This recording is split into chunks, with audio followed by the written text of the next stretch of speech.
You think attraction is kindness, but that belief brands you disposable. Women read power, not intention, and your honesty quietly selects you for control. You were trained to look at attraction through morality. Effort equals value. Honesty equals trust. Consistency equals safety.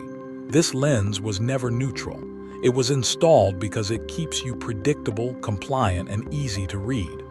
Power does not operate inside that framework. Selection doesn't either. The first mistake is believing attraction is a response to what you mean. Intention is irrelevant. Outcomes rule this arena. What matters is not what you offer, but what you signal. And most men signal submission while thinking they're signaling virtue. That confusion is not accidental. It's the cost of being raised in a system that rewards obedience, not leverage. You assume fairness governs interaction, that people meet you where you stand. That interest grows linearly with effort. This is the lens that blinds you. Power dynamics are asymmetric by default. One side evaluates, the other competes. If you believe mutuality exists at the outset, you've already lost positional ground. Women are not responding to your words, they are reading your posture, your timing, your restraint, your willingness to walk away. These are not romantic traits, they are indicators of rank, and rank is always assessed before emotion is allowed to surface. When you lead with transparency, availability, and moral consistency, you are not being good. You are revealing that you lack alternatives. The false lens tells you connection is built through disclosure. In reality, disclosure is a concession. The one who reveals first is seeking acceptance.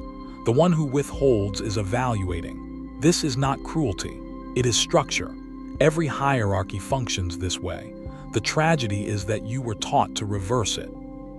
You were also taught to see power as corruption, to distrust dominance, to admire humility in all contexts.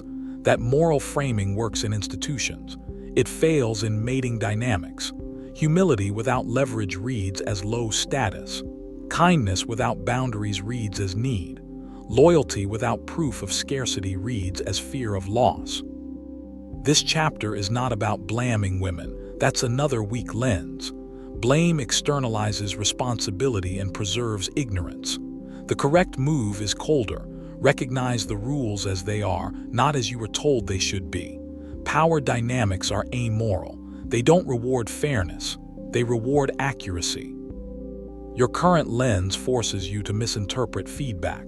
When interest fades, you assume you didn't do enough. When boundaries are tested, you explain instead of enforcing. When respect drops, you negotiate. Each response confirms the same thing. You are trying to earn what is only granted to equals. The lens shift is surgical. Stop interpreting attraction as an emotional exchange. Start reading it as a strategic assessment. Who controls pace? Who defines terms? Who can remove attention without anxiety? These are the metrics that matter. Everything else is noise designed to keep you docile. You don't need to become hostile. You need to become unreadable. Power begins where transparency ends. The moment you stop over-explaining, over-offering, and over-investing, the dynamic changes. Not because you became better, but because you stopped advertising weakness as virtue. This is the frame you must adopt before anything else can work. Without it, every tactic becomes performance. Every adjustment becomes manipulation. With it, behavior aligns naturally because you are no longer acting from moral confusion. You are acting from structural clarity. If this lens feels uncomfortable, that's the point. Comfort is the reward of those who don't need leverage. You are not there, not yet. Attraction is not emotional discovery. It is filtration. Before feeling is allowed, a screening process runs silently in the background. You are being assessed long before you believe anything has started. This mechanism does not care about your sincerity. It reads for power. The first thing being measured is self-containment. Do you regulate yourself, or do you require external validation to stabilize your behavior? Men who seek reassurance, clarity, or affirmation early signal internal volatility. Volatility is a liability. Power systems reject liabilities without explanation. Next is leverage awareness. Do you behave as if your time is scarce or expendable? Do you rearrange your schedule, priorities, and boundaries to accommodate interest? Every concession without negotiation communicates the same thing. You are overinvested. Overinvestment collapses perceived value. What is easily moved is easily replaced. Restraint is the most misunderstood signal in this mechanism. Silence is not absence, it is pressure. The man who can pause without anxiety demonstrates surplus. The man who fills gaps with explanation demonstrates fear of loss. The mechanism does not interpret talk as connection.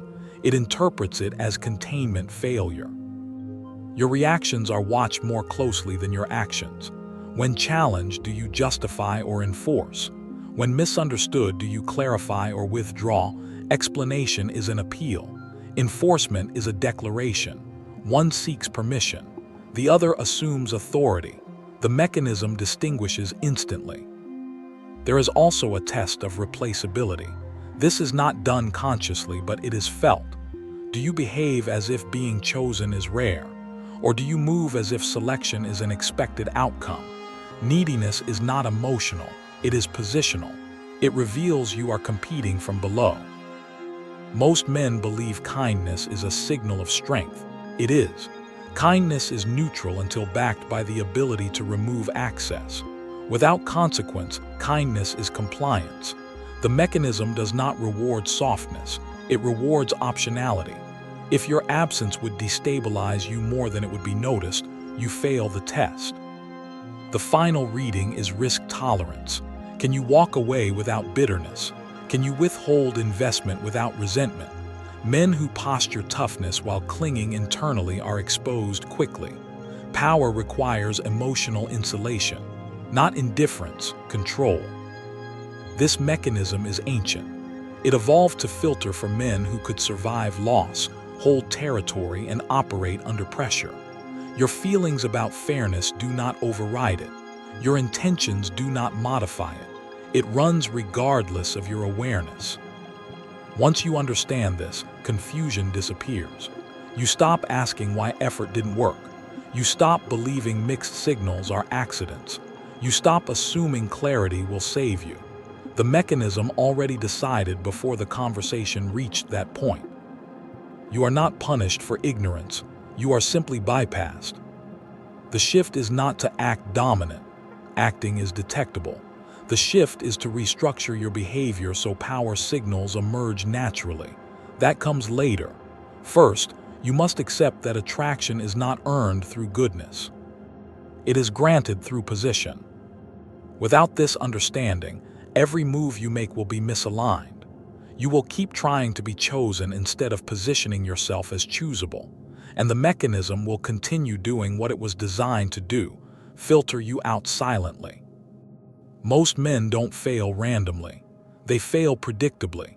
They fall into recognizable behavioral clusters, each broadcasting weakness through consistency. These archetypes are not personalities, they are patterns, and patterns are easy to exploit. The first is the explainer. This man believes clarity creates safety. He overcommunicates intentions, emotions, and plans. He thinks being understood is power. In reality, he is exposing his entire operating system. The explainer cannot tolerate ambiguity, so he rushes to resolve it, placing himself in a lower negotiating position every time. Next is the provider in waiting. He invests early without confirmation. Time, favors, emotional availability. He treats potential as proof. This archetype believes sacrifice earns loyalty. It doesn't. It creates obligation at best, entitlement at worst. The provider in waiting trains others to consume without respecting cost. Then there is the consistent nice one, predictable, available, always agreeable. He mistakes reliability for desirability. In power dynamics, predictability equals control. If your responses can be anticipated, your leverage is gone. The mechanism doesn't see comfort as strength, it sees it as domestication. The emotional accountant keeps track of effort. He tallies texts, gestures, time spent. When outcomes don't match his internal ledger, resentment builds. This archetype reveals transactional thinking wrapped in moral language.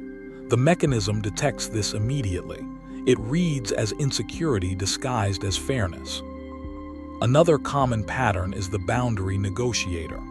When a line is crossed, he explains why it matters instead of enforcing consequences. He believes communication will fix disrespect. What he actually signals is fear of loss. Every renegotiated boundary teaches others where pressure can be applied. The chameleon adapts too quickly. He mirrors preferences, opinions, and moods.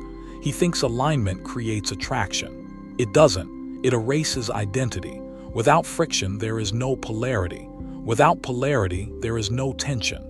The mechanism discards him as background noise. Finally, there is the silent resenter. He suppresses dissatisfaction to appear strong, then leaks bitterness later. This archetype confuses suppression with control. Real power is not silence under pressure, it is choice. The silent resenter lacks it. All these men share one flaw: they orient themselves around being accepted. Their behavior flows outward, not inward. They scan for approval, then adjust. This makes them readable. Readability is fatal. None of these archetypes are villains. That's irrelevant. Power dynamics don't moralize, they categorize. Once you are categorized, behavior is predicted. Once predicted, you are managed. This is why just be yourself fails. The self you were allowed to develop was optimized for cooperation, not selection. These archetypes were rewarded in institutions, school, work, family. In attraction, they are liabilities. Recognition is uncomfortable. You will see yourself in more than one pattern. That's not a flaw, it's conditioning. But you cannot exit a system you refuse to see. The purpose of this chapter is not shame. Shame immobilizes. The purpose is diagnosis. Once you see the archetype you default to, you stop improvising weakness. You stop reacting from habit. You regain choice. And choice is the first real signal of power. None of this is new. What you are experiencing is not modern confusion. It is ancient filtration operating in a modern disguise. The mistake is believing culture overrules biology. It never has. It only masks it. Selection predates language. Long before romance narratives, survival depended on accurate threat assessment. Who collapses under pressure? Who maintains composure when resources shrink? Who panics when challenged? Those traits were filtered ruthlessly without discussion. The same mechanisms still run. They are quieter now, but no less decisive. History makes this clear.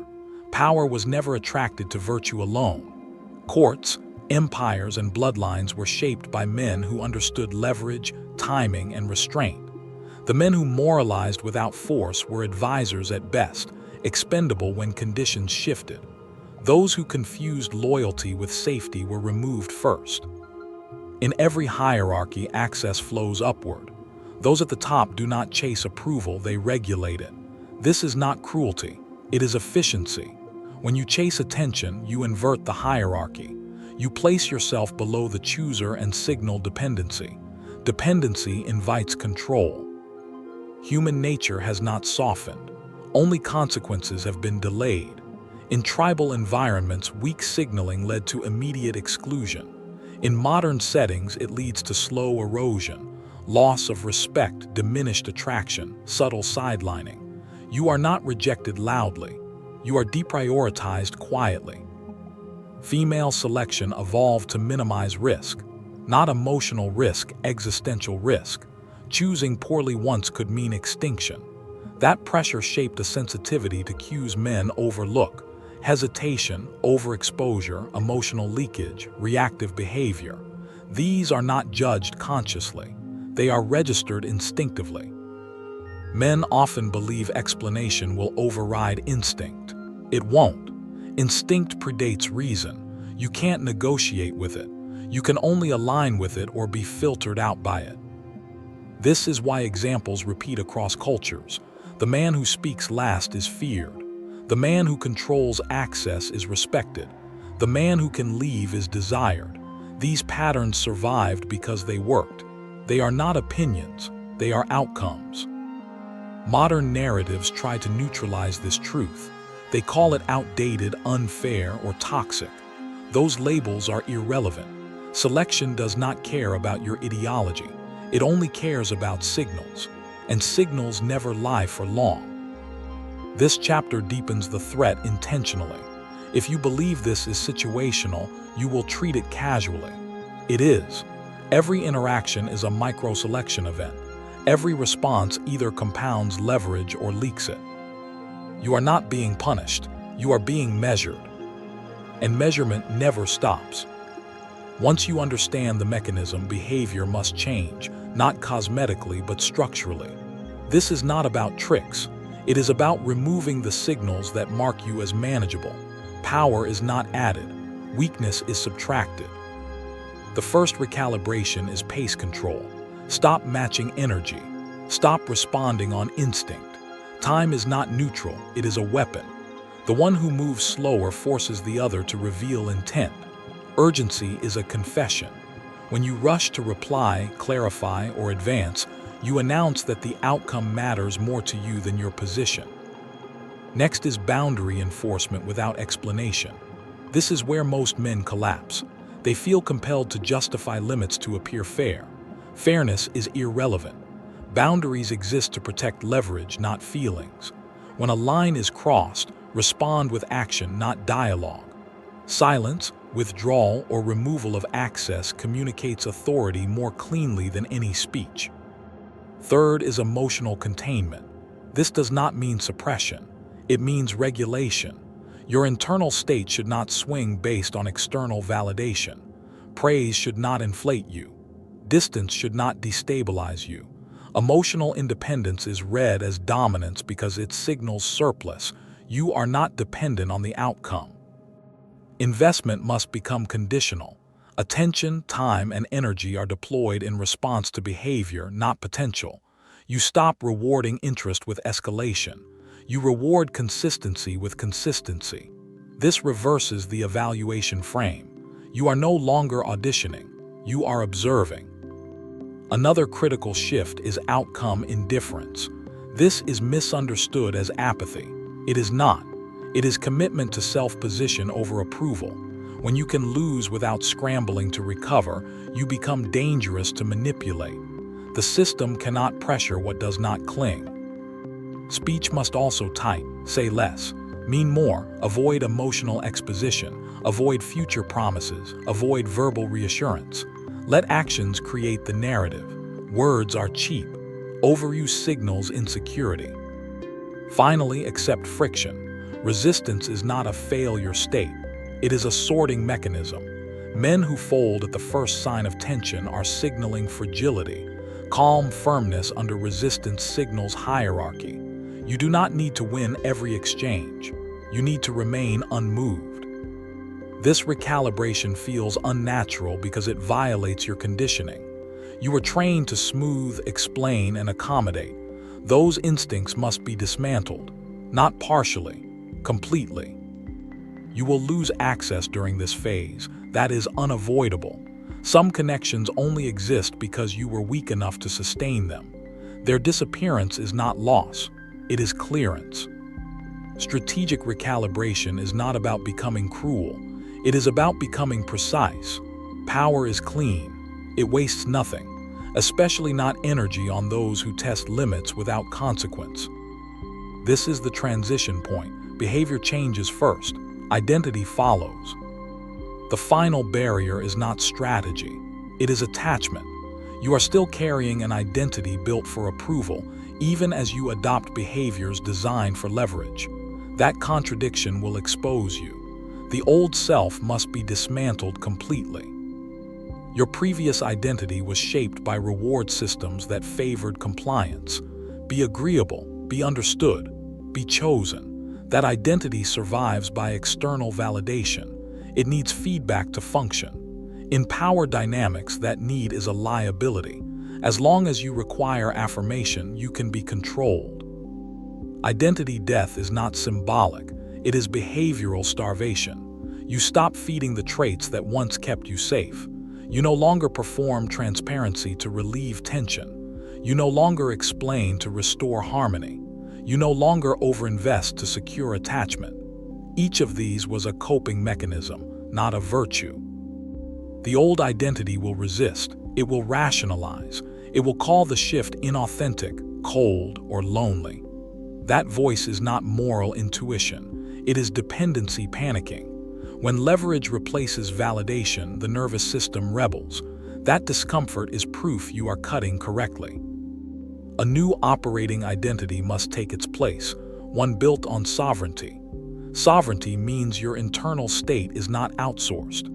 You choose when to engage, when to withdraw, and when to deny access.